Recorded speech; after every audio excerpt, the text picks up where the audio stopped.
Hello everyone, तो स्वागत है आपके अपने YouTube channel that's my man में। और आज हमारी वीडियो होने वाली है सैनिक स्कूल, जो कि इस 2025 में एग्ज़ाम होगा। और इसमें हम चैप्टर 4 करने वाले हैं, जो लेक्चर 1 है। और ऐसा मान सकते हैं कि आप ये हमारा इंट्रो वीडियो होगा और इसमें कुछ आपके क्वेश्चंस भी करेंगे, ठीक है ना। तो दोनों ही चीज़ें इसमें होने वाली हैं। और इस चैप्टर का नाम है फैक्टर्स एंड मल्टीपल्स। इसके बाद हम इसमें क्या करेंगे, इनके जो प्रॉपर्टीज़ हैं इसके बारे में पढ़ेंगे। लेकिन हम सबसे पहले ये जानेंगे फैक्टर्स क्या होते हैं और उसके बाद जानेंगे मल्टीपल्स क्या होते हैं। तो चलिए वीडियो को शुरू करते हैं। तो सबसे पहले हम ये जानते हैं कि एक्चुअली फैक्टर्स और मल्टीपल क्या होता है। जैसे कि आप कोई भी नंबर लीजिए, आपने नंबर लिया, कोई भी एक्स लिया आपने, ठीक है ना। एक्स नंबर लिया और एक नंबर आया है वाई। तो X and Y two natural numbers हैं। कैसे हैं? नेचुरल। तो नेचुरल नंबर्स कैसे कहा जाता है? जैसे आपकी 1, 2, 3, 4, 5, ये सब क्या है? कंटिन्यू आपके जो काउंटिंग है उन्हें क्या कहा जाता है? नेचुरल नंबर्स ही कहा जाता है। उन्हें क्या कहा जाता है? उनको नेचुरल नंबर्स कहा जाता है और इनसे कैपिटल एन से रिप्रेजेंट किया जाता है, ठीक है ना। इसके बाद अगर if X divides Y exactly then we say that. तो यहाँ पे जैसे कि मान लीजिए कि आपका कोई भी नंबर एक 6 है, ठीक है ना। 6 नंबर आपका कोई है, डिवाइड करना है आपको 2 से, ठीक है। डिवाइड कर दिया, कितनी आ गया? 3 आ गया। तो क्या है? तो ये 3 है, 6 का क्या है? एक फैक्टर है। क्या है? एक फैक्टर, ठीक है ना। क्यों फैक्टर क्यों है? क्योंकि जो 2 है, 2 से वो नंबर क्या हो सकता है? 6 डिवाइड हो सकता है, ठीक है। और वहीं हम देखें, और 2 और 3 क्या है? 2 और 3 क्या है? फैक्टर्स हैं 6 के। क्यों? क्योंकि 6 जो नंबर है वो 2 से भी डिवाइड हो सकता है और 6 जो नंबर है वो 3 से भी डिवाइड हो सकता है। लेकिन वहीं हम क्या कहें, अगर मैं कहूँ कि 6 क्या है तो फिर 2 3 का, तो 6 है इसका मल्टीपल। 6 2 का भी मल्टीपल है और 6 3 का भी मल्टीपल है। क्यों है? क्योंकि 2 की टेबल में 6 भी आता है, 2 3 जा 6, और 3 की टेबल में भी 6 आता है, 3 2 जा 6। इसका मतलब क्या हुआ कि जो बड़ा नंबर है वो मल्टीपल है, जो छोटे नंबर है वो क्या है? फैक्टर्स हैं। क्या है? फैक्टर्स हैं, ठीक है। अब हम इसमें कुछ इंपॉर्टेंट की पॉइंट्स के बारे में बात करते हैं। जैसे कि 1 is a factor of every number, यानी कि कोई भी नंबर है, चाहे वो 1 2 3 4 5 6 7 8 9 10, कोई भी नंबर हो आपका, उन सभी में आपका 1 से तो डिवाइड हो ही जाएगा। 1 से तो डिवाइड हो ही जाएगा, यानी कि 1 सभी में कॉमन फैक्टर होता है। Every number is a factor of its self. और कोई भी नंबर हो, ठीक है, वो खुद से तो डिवाइड हो ही सकता है। अब जैसे मैंने मान लिया 7 नंबर, तो 7 नंबर 1 से तो डिवाइड होगा ही, लेकिन साथ साथ में वो 7 से भी डिवाइड हो जाएगा, ठीक है। इसका अगली प्रॉपर्टी क्या है? 1 is the only number which has exactly 1 factor, यानी कि 1 एक ऐसा नंबर है जिसका सिर्फ एक और एक ही फैक्टर है, वो क्या है? सिर्फ 1, ठीक है। क्या है? 1। तो अब एक एग्जाम्पल से समझते हैं, और जिससे कि आपको पूरी तरीके से समझ में आ जाए, ठीक है। तो यहाँ पे हम एग्जांपल लेते हैं और समझते हैं क्वेश्चन को, ठीक है। तो हमने क्या किया, हमने ये किया कि हमने एक एग्जांपल लिया, हमने लिया कोई भी नंबर 24, ठीक है। क्या लिया हमने? 24। अब हमें क्या करना है? 24 के हमें क्या पता करने हैं? इसके फैक्टर पता करने हैं। फैक्टर क्या है, ठीक है। तो हम क्या करेंगे? फैक्टर करेंगे, ठीक है। फैक्टर करने के लिए हम क्या करेंगे? इस तरीके से हम फैक्टर कर सकते हैं। पहले 2 से डिवाइड करेंगे, 2 से डिवाइड किया तो कितने में चला गया? 12 टाइम चला गया। फिर 2 से डिवाइड किया तो कितने में चला गया? ये चला गया आपका 6 टाइम। इसके बाद फिर 2 से डिवाइड किया कितने में चला गया? 3 टाइम चला गया। और इसके बाद 3 से डिवाइड किया तो कितने में चला गया? 1 टाइम चला गया। इसका मतलब क्या हुआ कि जो 24 है, जो 24 है वो 1 से भी डिवाइड हो सकता है। जैसे मैंने कहा था कि हर एक नंबर 1 से तो डिवाइड होता ही होता है। हर एक नंबर 1 से तो डिवाइड होता ही होता है, ठीक है। इसके बाद ये किससे डिवाइड हो सकता है? ये 2 से डिवाइड हो सकता है। किससे डिवाइड हो सकता है? 2 से। इसके बाद ये किससे डिवाइड हो सकता है? 3 से डिवाइड हो सकता है। किससे डिवाइड हो सकता है? 3 से। इसके बाद ये किससे डिवाइड हो सकता है? 4 से डिवाइड हो सकता है, क्योंकि यहाँ पे अगर 2 का 2 में मल्टीप्लाई कर देंगे तो कितना हो जाएगा? 4 हो जाएगा, ठीक है। इसके बाद ये किससे मल्टीप्लाई हो सकता है? ये 8 से भी मल्टीप्लाई हो सकता है, लेकिन 8 से पहले 6 से भी, क्योंकि 3 का मल्टीप्लाई 2 में करेंगे कितना? 6 आ जाएगा। इसको मतलब 6 से भी हो सकता है, ठीक है। इसके बाद अगर हम देखें तो किसे? 7 से नहीं हो सकता, 8 से हो सकता है। कैसे? 2 2 जा 4 2 जा 8, ठीक है। 3 नंबर्स आपका पेयर में बन रहे हैं इस वजह से। और किसके साथ किससे हो सकता है? ये हो सकता है 12 से। किससे हो सकता है? 12 से। और लास्ट हमारा 24, यानी कि हमने 2 कंडीशन जो हमने पढ़ी बस वो आपकी काम आएंगी। सबसे पहले क्या? 1, कि कोई भी नंबर 1 से तो डिवाइड होगा ही होगा। दूसरा, जो नंबर दिया गया है वो उससे तो डिवाइड होगा ही होगा। इसका मतलब क्या है, 2 ऐसे फैक्टर्स होते हैं जो उसमें कॉमन होते हैं, जो हर एक नंबर के लिए होते हैं, ठीक है? इसका मतलब ये हुआ कि 1 2 3 4 5 6 7 8 यानी कि 24 के फैक्टर्स कितने हैं? वो है 8। कितने फैक्टर्स हैं? 8। तो अब मैं ये कहूँ कि ये हमने पता कर लिया कि फैक्टर्स हैं ये, ठीक है? अब हम ये पता करते हैं कि मल्टीपल्स क्या होते हैं। अब जैसे कि मैं लिख रहा हूँ 2 का टेबल लिख रहा हूँ, ठीक है? 2 के टेबल में मैं जब 2 से मल्टीप्लाई करूँगा 12 में, ठीक है? तो कितना हो जाएगा? 24 हो जाएगा। तो इस तरीके से क्या हुआ कि 24 क्या है? 2 का मल्टीपल है। 24 क्या है? 2 का मल्टीपल है, ठीक है ना? इस तरीके से आपको समझ में आया होगा कि फैक्टर्स और मल्टीपल्स क्या होते हैं। अब हम इसमें कुछ बेसिक टर्म्स के समझते हैं, जो हमारे कुछ इंपॉर्टेंट टर्म्स हैं, वो हमारे लिए देखो, वो जो ऐसे टर्म्स हैं जो हमारे एक से ज़्यादा कई चैप्टर्स के लिए यूज हो सकते हैं, लेकिन यहाँ पे भी समझना उसको ज़रूरी है। जैसे कि सबसे पहले हम समझते हैं इवन एंड ऑड नंबर्स। क्या समझते हैं? Even and odd numbers. तो मैं जैसे आपको बता देता हूँ कि ऑड नंबर्स क्या होता है कि ऐसा नंबर्स ऐसा नंबर ऐसा नंबर जिसके पीछे क्या आए? 1 आए, क्या आए? 1 आए, 3 आए, 5 आए, 7 आए या 9 आए, इनमें से कोई भी एक आता है तो ऐसे नंबर्स हमेशा ऑड नंबर्स का किसी नंबर के लास्ट में, कहाँ पे? किसी भी नंबर के लास्ट में। वहीं इवन की बात करें तो इवन के लिए क्या कंडीशन है कि किसी भी नंबर के लास्ट में 2 4 6 8 या फिर 0 आ जाए। ऐसे नंबर्स आ जाएंगे तो उन्हें क्या कहा जाएगा? इवन नंबर्स कहा जाएगा। जैसे कि मैं फॉर एन एग्जांपल मैं बताता हूँ। जैसे मैंने लिया 2 7 3। अब देखिए पीछे क्या आ गया? 3। भाई यहाँ पे 3 आ रहा है, ठीक है? तो ये क्या है? आपका ऑड नंबर है। क्या है ये? ऑड नंबर है, ठीक है? वहीं मैंने 7 9 0, तो यहाँ लास्ट में क्या आ गया? 0। तो 0 यहाँ आ रहा है। इसका मतलब क्या है कि ये क्या है? आपका इवन नंबर है। इसका मतलब ये हुआ कि किसी भी नंबर के लास्ट में अगर ये इनमें से कोई भी नंबर आ जाता है तो आपका ऑड नंबर कहलाएगा, और अगर इनमें से अगर कोई आ जाता है तो आपका वो क्या कहलाएगा? इवन नंबर कहलाएगा, ठीक है ना? आई होप कि ये आपको पूरी तरीके से क्लियर हो गया होगा। अब हम बढ़ते हैं आगे और आगे के टर्म्स को समझते हैं, ठीक है ना? अब बात करते हैं प्राइम नंबर्स के बारे में। प्राइम नंबर्स क्या होता है? तो प्राइम नंबर्स वो नंबर्स होते हैं, प्राइम नंबर वो नंबर होते हैं जो एग्जैक्टली खुद से ही डिवाइड हो सकते हैं, किसी और से डिवाइड नहीं हो सकते हैं, ठीक है? या फिर हमें दूसरी लैंग्वेज में कहें, इसके सिर्फ क्या होते हैं?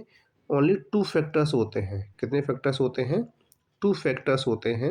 यानी कि ऐसे नंबर जो सिर्फ किसी 2 नंबर से ही डिवाइड हो सकते हैं। जैसे मैंने कहा 7, तो 7 या तो 1 से डिवाइड होगा या फिर वो 7 से ही डिवाइड होगा। ऐसे ही मैंने कहा 11, तो 11 या तो 1 से डिवाइड होगा या फिर 11 से डिवाइड होगा। ऐसे ही 29, ये या तो आपका 1 से डिवाइड होगा या फिर 29 से डिवाइड होगा। तो ऐसे नंबर्स जो क्या हो रहे हैं? 1 से और या खुद से डिवाइड हो, उन्हें कहते हैं हम प्राइम नंबर। वहीं हम बात करें कंपोजिट नंबर के बारे में, तो इसके होते हैं मोर देन 2 फैक्टर्स। क्या होते हैं? More than 2 factors. More than 2 factors यानी कि इसके 2 से ज़्यादा फैक्टर्स होते हैं, ठीक है? कैसे होते हैं? जैसे कि हमने कोई भी नंबर लिया, हमने नंबर लिया 9, तो 9 1 से भी डिवाइड हो सकता है, 3 से भी डिवाइड हो सकता है और 9 से भी डिवाइड हो सकता है। वहीं हमने लिया 6, तो 6 1 से भी डिवाइड हो सकता है, 2 से भी डिवाइड हो सकता है, 3 से भी डिवाइड हो सकता है और 6 से भी डिवाइड हो सकता है, ठीक है? वहीं मैंने नंबर लिया 15, तो 15 नंबर क्या है? 1 से भी डिवाइड हो सकता है, 3 से भी हो सकता है, 5 से भी हो सकता है और इसके अलावा ये 15 से डिवाइड हो सकता है। तो इस तरीके से ये जो नंबर्स हैं, ये क्या है? आपके कंपोजिट नंबर है। यानी कंपोजिट नंबर क्या होते हैं? इनके 2 से ज़्यादा फैक्टर होते हैं। क्या होते हैं? 2 से ज़्यादा फैक्टर्स होते हैं, ठीक है? अब आगे बढ़ते हैं। अब इसमें क्वेश्चन है, अब अगला जो टॉप पॉइंट है, सॉरी आपका जो पॉइंट क्या कह रहा है कि को प्राइम नंबर किसे कहते हैं, ट्विन प्राइम नंबर किसे कहते हैं? तो इसमें जानने वाली बात यह है कि अभी हमने क्या पढ़ा? प्राइम। तो यहाँ पे भी हम प्राइम नंबर्स का ही यूज़ करेंगे। यहाँ पे भी हम कैसा यूज़ करेंगे? प्राइम नंबर्स का ही यूज़ करेंगे, ठीक है ना? लेकिन हम ये जानेंगे प्राइम नंबर्स क्या होते हैं। तो ऐसे दो नंबर्स ये पेयर में होते हैं हमेशा, ऐसे दो नंबर्स जिनका एचसीएफ हमेशा 1 आए, जिनका एचसीएफ हमेशा क्या आएगा, 1 आएगा। ठीक है, फॉर एग्जांपल 1 एंड 2, यानी कि 1 और 2 का एचसीएफ कितना आएगा, 1 आएगा। 2 और 3 का एचसीएफ कितना आएगा, 1 आएगा। 3 और 5 का एचसीएफ कितना आएगा, 1 आएगा। 5 और 7 का एचसीएफ कितना आएगा, 1 आएगा। 11 और 13 का एचसीएफ क्या आएगा, 13 आएगा, सॉरी 1 आएगा। और 17 19 का 1, यानी कि ये सभी जो एग्जाम्पल आपको दिख रहे हैं स्क्रीन पर, इन सभी के एचसीएफ क्या आएंगे, 1 आएंगे। ठीक है, तो ये कहलाएंगे आपके को प्राइम। वहीं बात करें ट्विन प्राइम के बारे में, तो ट्विन प्राइम उन्हें कहा जाता है किन्हीं दो प्राइम नंबर्स का डिफरेंस अगर 2 आ जाए, किन्हीं दो प्राइम नंबर्स का डिफरेंस अगर क्या आ जाए, 2 आ जाए। जैसे कि 3 और 5, अगर मैं 5 में से 2 को माइनस करूँगा तो 3 को माइनस करूँ तो 2 आएगा। वहीं मैं 11, 13 लेता हूँ तो 13 में से जब 11 माइनस करूँगा तो 2 आंसर आएगा। वहीं मैं 29, 31 लेता हूँ तो 31 में से 29 माइनस करूँगा तो क्या आएगा, 2 ही आंसर आएगा। इसका मतलब क्या हुआ कि ऐसे नंबर्स जिनका एचसीएफ 1 होता है उन्हें को प्राइम कहा जाता है। ऐसे नंबर्स जिनके दो प्राइम नंबर्स के बीच का डिफरेंस 2 होता है उन्हें ट्विन प्राइम कहा जाता है। क्या कहा जाता है, ट्विन प्राइम कहा जाता है। ठीक है ना। अब आगे बढ़ते हैं, यहाँ पे कुछ इंपॉर्टेंट पॉइंट्स हैं वो जानने की कोशिश करते हैं। वो इंपॉर्टेंट पॉइंट्स क्या हैं, तो सबसे पहला जो पॉइंट दिया गया है वो है प्राइम नंबर्स के बारे में। अब prime number is only divisible by 1 and itself, यानी कोई भी जो प्राइम नंबर होता है वो 1 और खुद से तो डिवाइड हो सकता है। जैसे मैंने बताया था कि कोई भी नंबर है, जैसे 7 है तो 7 1 से डिवाइड हो सकता है और वो खुद से डिवाइड हो सकता है। ठीक है, पहली प्रॉपर्टी। दूसरी प्रॉपर्टी क्या कहती है, 2 is the only even prime number, यानी कि इस पूरे के पूरे नंबर सीरीज के अंदर 2 ही एक ऐसा नंबर होता है जो प्राइम तो है लेकिन इसके साथ साथ ही वो क्या होता है, इवन भी होता है। इसके बाद हम बात करें 3, all the other prime numbers are odd, यानी कि सिर्फ 2 को छोड़कर बाकी सारे के सारे के नंबर्स जो होते हैं प्राइम नंबर्स वो कैसे होते हैं, ऑड होते हैं। कैसे होते हैं, ऑड। अब जैसे एग्जांपल के तौर पे 2 3 5 7 11, अब आपके लिए होमवर्क का काम ये है कि आपको 1 से लेकर 100 तक प्राइम नंबर्स लिखने हैं और आपको प्रैक्टिस करनी है। ठीक है, ये आपका होमवर्क है, ये क्वेश्चन है कि आपको 1 से लेके 100 तक क्या लिखने हैं, प्राइम नंबर्स लिखने हैं। ठीक है, अब बात करते हैं कंपोजिट नंबर के बारे में। तो कंपोजिट नंबर क्या कहता है, a composite number is divisible by more than 2 numbers, यानी कि कोई भी एक नंबर है वो 2 से ज़्यादा उसके फैक्टर हो सकते हैं, 2 से ज़्यादा डिवाइड हो सकता है। ये 1 से डिवाइड हो सकता है, 2 से डिवाइड हो सकता है, 4 से डिवाइड हो सकता है और 8 से भी डिवाइड हो सकता है। तो क्या है, इसके 2 से ज़्यादा फैक्टर हैं। क्या है, 1 भी है, 2 भी है, 4 भी है और 8 भी है। वहीं बात करें इसके अगले टॉपिक के अगले पॉइंट के बारे में, the smallest composite number is 4, यानी सबसे छोटा जो कंपोजिट नंबर होता है वो कितना होता है, 4 होता है। सबसे छोटा स्मॉलेस्ट कंपोजिट नंबर कौन सा होता है, 4 होता है। एग्जाम्पल जैसे कि आपके 4 6 8 9 10 ये सारी चीज़ें हैं। ठीक है, जैसे कि अब आपको ये भी है, दूसरा क्वेश्चन आपके लिए ये हो जाएगा कि आपको 1 से लेकर 100 तक आपको कंपोजिट नंबर लिखने हैं। कैसे लिखने हैं, कंपोजिट नंबर लिखने हैं। तो आपके पास 2 क्वेश्चन हो गए। ये अब ये क्यों दे रहा हूँ, क्योंकि जिससे आपकी अच्छी खासी प्रैक्टिस हो सके। अब कुछ क्वेश्चंस करते हैं, उन क्वेश्चंस को समझते हैं, पढ़ते हैं कि क्वेश्चन क्या कह रहा है। इसमें क्वेश्चन है पहला, which of the following statement is not correct, 1 has exactly 1 factor, 1 का एक फैक्टर होता है, सही है। 1 is a factor of every natural number, हर एक का 1 फैक्टर होता है, ये भी सही है। Every number is a factor of itself, ये भी सही है। 2 इज नीदर प्राइम और नॉर कंपोजिट, ये नंबर गलत है, यानी ये वाला जो पॉइंट है गलत है। इसका मतलब क्या, ऑप्शन नंबर डी हो जाएगा इसमें। बाकी सारे सही हैं, ये गलत है। तो यही पूछ रहा है हमसे कौन सा करेक्ट नहीं है। अब हमसे अगला क्वेश्चन वो पूछ रहा है, विच of the following is statement following statement is not correct, कौन सा स्टेटमेंट इसमें से करेक्ट नहीं है। 2 is the only even prime number, ये बात तो सही है, करेक्ट है बिल्कुल। 1 इज़ नीदर अ प्राइम और नॉर अ कंपोजिट, ये बात भी सही है कि 1 ना तो प्राइम होता है ना वो कंपोजिट होता है। 1 is the smallest prime number, नहीं, स्मॉलेस्ट प्राइम नंबर क्या होता है, 2 होता है, यानी कि ये स्टेटमेंट क्या है, गलत है। 3 is the smallest odd prime number, 3 एक स्मॉलेस्ट ऑड प्राइम नंबर है, यस। सबसे छोटा जो प्राइम नंबर है वो क्या है, 2 है, लेकिन सबसे छोटा ऑड ऑड प्राइम नंबर क्या है, वो है 3। तो इस तरीके से हमारे पास ये भी स्टेटमेंट सही है, ये भी सही है, ये भी सही है, थर्ड वाला स्टेटमेंट गलत है, तो इसका आंसर ऑप्शन सी हो जाएगा, ठीक है। अब इसमें अगला क्वेश्चन क्या कह रहा है, अगला क्वेश्चन कह रहा है the smallest prime number is, smallest prime number कौन सा होता है, अभी थोड़ी देर पहले ही बताया था, वो होता है 2, कौन सा होता है, 2 होता है, तो इसका आंसर हो जाएगा ऑप्शन बी। अब इसमें अगला क्वेश्चन क्या कह रहा है, the smallest odd prime number is, अभी मैंने थोड़ी देर पहले ही बताया था कि इस सबसे छोटा जो नंबर होता है प्राइम वो होता है 2, लेकिन सबसे छोटा ऑड प्राइम नंबर कौन सा होता है, वो होता है 3, तो इसमें ऑप्शन क्या हो जाएगा, ऑप्शन सी हो जाएगा, क्या हो जाएगा, ऑप्शन सी। अब इसमें अगला क्वेश्चन है how many prime numbers are less than 10, 10 से कम प्राइम नंबर बताइए। देखिए एक 2 होता है, एक 3 होता है, एक 5 होता है, एक 7 होता है, ठीक है। तो इस तरीके से इस बीच में कितने हो गए आपके, 4 हो गए, यानी कितने हो गए आपके 4, यानी 10 से कम जो प्राइम नंबर्स होते हैं वो 4 होते हैं, यानी option number B is the right answer, okay. अगला क्वेश्चन क्या है, two conjunctive numbers, two conjunctive numbers, two conjunctive odd prime numbers are known as, यानी कि दो लगातार आने वाले, जैसे कि आपके पास एक प्राइम नंबर है, एक है आपके पास सॉरी 5 और एक है 7, ठीक है। ऐसे ही एक 11 है और एक 13 है, ये कंटिन्यू आने वाले प्राइम नंबर हैं। ये कंजुकेटिव का मतलब ही होता है लगातार आने वाले। अगर हम इन दोनों के बीच का डिफरेंस देखें तो कितना आ रहा है, 2, इनके बीच का डिफरेंस देख कितना आ रहा है, 2, ठीक है।